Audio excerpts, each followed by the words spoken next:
The key to the North project is the restoration of one of the most fabulous castles in the north of England. Pontefract Castle is a medieval castle which has many stories to tell. At this site, Richard II died. It has links to the Magna Carta, had a key role in the civil wars, and was transformed into a Victorian pleasure garden. Pontefract Castle is a really valuable asset for the local community. It's free entry. It's a fantastic venue for events. It's a great space for schools to learn in. It has a lot of attractions and it's a great place for a picnic. We had to do something about the castle because it was an asset that was in serious decline. It was something the local community felt annoyance about.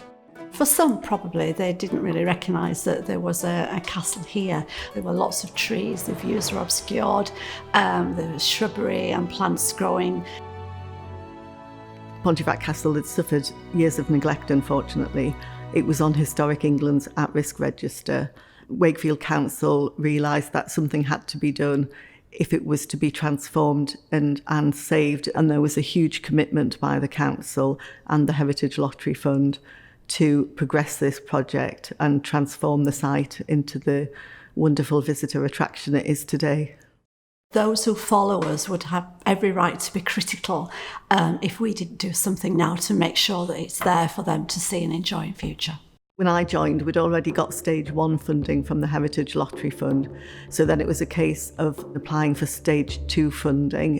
We were fortunate enough to get the funding, and that's when the hard work really starts, because then you have to complete your designs.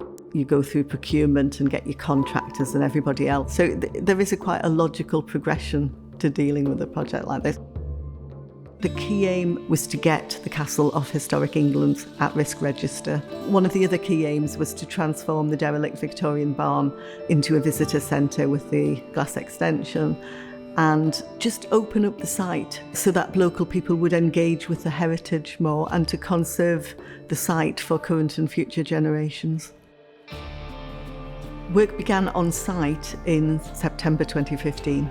We had a sectional completion, and that was the completion of the visitor centre, the transformation of the Victorian barn and the delivery of the modern extension, the museum space, the learning zone, the café and the retail space.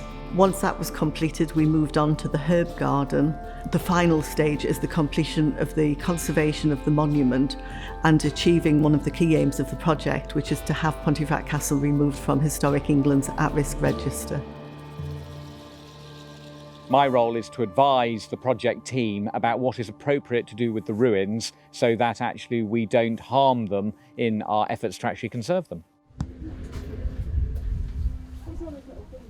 Pontefract Castle was almost rediscovered during the Victorian period. But what the Victorians do is they intervene in the ruins. They do their own conservation projects. They rebuild parts of the castle.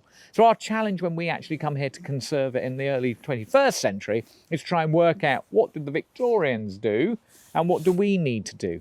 But it's even not as simple as that, because Pontefract was then conserved after the Second World War. It was then conserved again in the 1970s and the 1980s. And during each time of this conservation, different techniques were used. And sometimes those techniques were hugely damaging.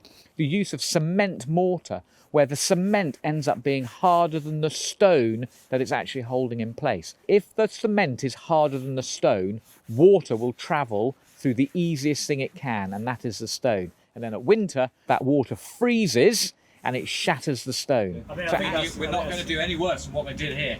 Yeah. You know, when you actually look at how they've done that. Okay. So if you found there was a stone that wasn't safe, do something about it. We need to do whatever we need to do to make it safe, whether we need to build up.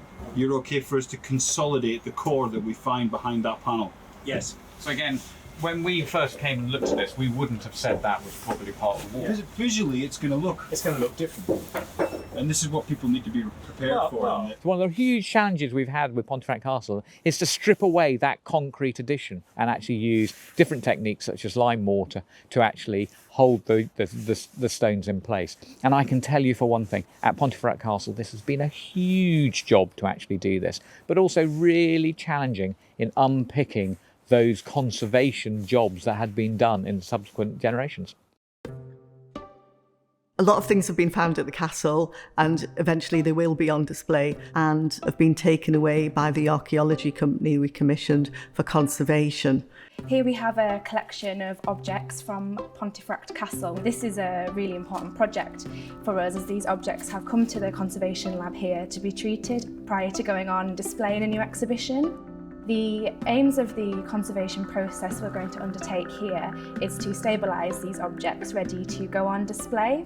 The objects we have here are an iron helmet, an iron breastplate, an iron wheel from a gun carriage, an ivory comb and a wooden bowling ball. We have had problems along the way. 2 of our contractors went into administration, so that was quite a stressful time, and I think particularly for the project manager. We've also had some budget issues, because inevitably, if you're talking about an ancient monument, as you go along, things occur which you weren't expecting, and all of those come with an expense. You know, we found a medieval floor in the sideport that we didn't know was there, a Civil War defence wall, and all of these are brought with them extra costs. So it has been quite difficult, because we've had to go away and we've had to find the extra budget to complete. The Pontefract Castle project is huge, and one of the most amazing things that's actually happened is, rather than get less castle in this process, we've actually found more castle. And where I'm actually standing now is one of the really brilliant examples of that. So behind me, they are the remains of the gatehouse, the main gatehouse into the castle. What we actually uncovered was a whole new gatehouse. So at some time in the castle's history, they refronted the gatehouse you see now with a brand new gatehouse.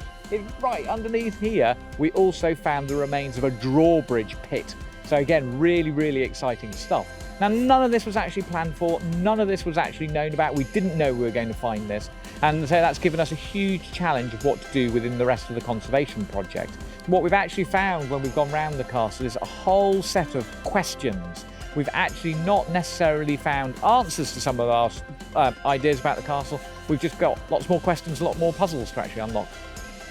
I love this role. It's so exciting. You just never know what's going to happen from one day to the next. You think it's all going along smoothly, and then suddenly somebody's found a wall that shouldn't be there, or they've found there isn't a wall where there should be one. Get the archaeologists on site to deal with unexpected finds and liaise with legal to deal with unexpected legal problems. It is a lot of work, and it's fairly complex, but you get into a routine with it, and you know, once the project's underway and you know what's needed to be done. Has the project been a success? Of course it's been a success. We've actually got to a stage now where, after so many years, we have a fabulous, fabulous restored castle. And the incredible thing about this castle is the green lawn area we have in the middle, because in that space we can allow our imaginations to run riot in the type of events and activities we want to do. Heritage days, art events, music festivals, theatre, learning and engagement programs. There's a broad range of events and activities taking place, and isn't that wonderful? The community of Pontefract loves this place, feels great pride in the place. It's a wonderful community resource, but it's also a wonderful attraction for people from outside of the area to visit.